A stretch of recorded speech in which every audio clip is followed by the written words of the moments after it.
Le navigateur et le footballeur se rencontrent une première fois à Madrid. Zidane jongle alors entre les tournages d'un clip, ses entraînements, les matchs, les rendez-vous avec la presse. Mais il accepte d'être le parrain du bateau Generali de Yann Eliès sur le prochain Vendée Globe. Un rôle qu'il va prendre très au sérieux en venant naviguer dans les eaux bretonnes.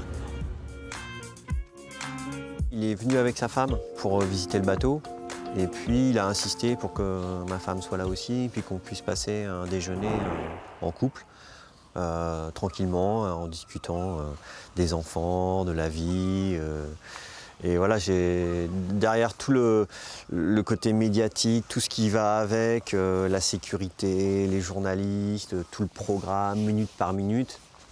Voilà, il y a un homme, tout simplement, qui parfois a envie de vivre les choses différemment de ce qui est prévu au programme, donc qui décide de descendre de la voiture à la rencontre des fans, alors qu'il y avait tout un staff de sécurité qui avait été mis en place, qui décide au dernier moment de changer de programme parce qu'il a envie d'aller voir le bateau ou de naviguer alors que c'est pas prévu. Partir en mer tout seul, moi c'est de vraies sensations, quoi. Et il est en train de me dire comment ça se passe sur le bateau. Comment il faut faire, voilà, s'approcher, comment se positionner sur un bateau, enfin voilà, toutes ces choses-là qui font que j'apprends et c'est génial.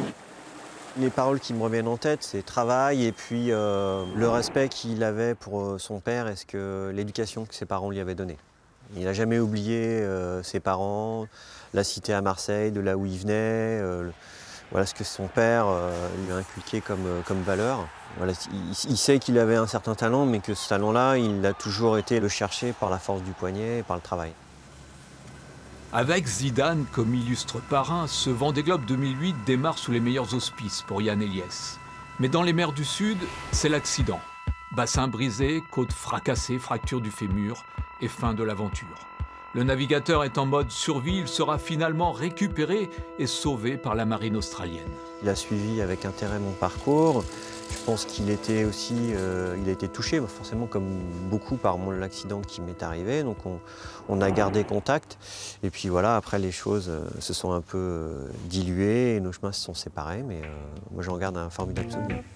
Un formidable souvenir et confidence de Yann Eliès, une certitude. Zidane, très à l'aise sur un bateau, aurait aussi pu être un grand navigateur.